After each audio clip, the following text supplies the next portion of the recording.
आखिरकार नाथूराम गोडसे ने गांधी जी को गोली क्यों मारी थी? और क्या आप जानते हैं 14 अगस्त 1947 की रात को क्या हुआ था? और 14 अगस्त 1947 की रात को आजादी कैसे मिली थी? तारीख थी 14 अगस्त 1947। आज से तकरीबन 73 साल पहले चारों तरफ गहमा गहमी का माहौल था। एक तरफ लोगों के अंदर आजादी को लेकर उत्साह बढ़ता जा रहा था, मगर दूसरी तरफ अखंड भारत दो हिस्सों में बांटने की तैयारी पर था। समय रात के करीब 9 बज रहे थे। बिजली की गड़गड़ाहट के साथ दिल्ली की सड़कों पर जबरदस्त बारिश हो रही थी। अलग अलग जगह से आकर लोग रायसीना हिल्स पर इकट्ठे हो रहे थे। कुछ ही देर में लाखों की तादाद में लोग इकट्ठे हो चुके थे। रात के करीब 10 बजे जवाहरलाल नेहरू, सरदार वल्लभ भाई पटेल और राजेंद्र प्रसाद और माउंटबेटन वायसराय हाउस पहुंचे। अब कुछ ही समय बचा था। भारत को आजाद होने में कुछ लोगों के चेहरे पर मायूसी थी तो कुछ लोगों में उत्साह। और यहाँ पर जवाहरलाल नेहरू अपनी स्पीच शुरू करते हैं। उनके भाषण की शुरुआत इन 2 लाइनों से शुरू होती है। At the stroke of midnight hours when world sleeps India will be awake to life and freedom.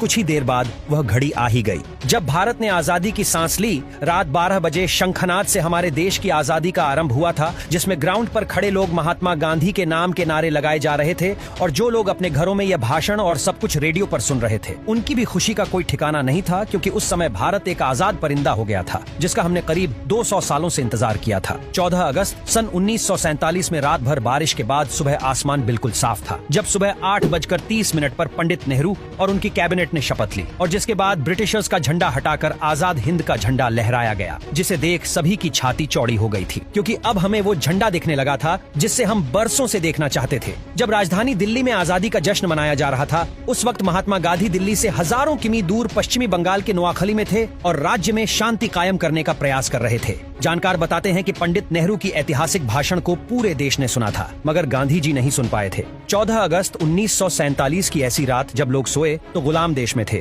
लेकिन अगली सुबह उनकी आजादी की सुबह थी। लेकिन जितनी खुशी हमें आजाद होने में थी, उतना ही गम अखंड भारत के टूट जाने में था, क्योंकि दोस्तों भारत ने अपना 3,46,737 किलोमीटर का एरिया पाकिस्तान के रूप में खो दिया। करोड़ों की संख्या में लोग भारत से अलग हो गए थे। जो लोग कुछ समय पहले ही भाई की तरह जिंदगी जी रहे थे, वह अब एक दूसरे की जान के दुश्मन बन चुके थे, क्योंकि 14 अगस्त की रात 12 बजे भारत और पाकिस्तान का विभाजन हो गया। भारत 2 हिस्सों में बंट गया, जिसमें एक हिस्सा पाकिस्तान और दूसरा हिस्सा हिंदुस्तान के नाम हो गया था, जिसकी वजह से कई सारे दंगे हुए। जो लोग खुद को पाकिस्तान में सुरक्षित महसूस समझते थे, वे वहां चले गए, और जो लोग भारत में सुरक्षित महसूस कर रहे थे, वे यहाँ पर आ गए। कहा जाता है कि करोड़ों लोग पलायन को मजबूर हो गए थे। इन दंगों में हजारों लोग मौत के घाट उतर गए थे। ये उस समय दुनिया का संभवतः सबसे बड़ा विस्थापन था, और ये सारा खेल अंग्रेजी हुकूमत का ही था, जिसने डिवाइड एंड रूल का खेल पहले से ही खेल रखा था, जहाँ पर उन्होंने हिंदुस्तान के अंदर हिंदू और मुस्लिम के बीच भर दिए थे। वरना आजादी के पहले तक हम सभी भाइयों की तरह साथ में जी रहे थे। वो तो अंग्रेजी थे जिन्होंने हमें हमारी जाति के आधार पर हमारा व्यक्तित्व याद दिलाया, जिसके बाद हम आपस में ही लड़ने लगे।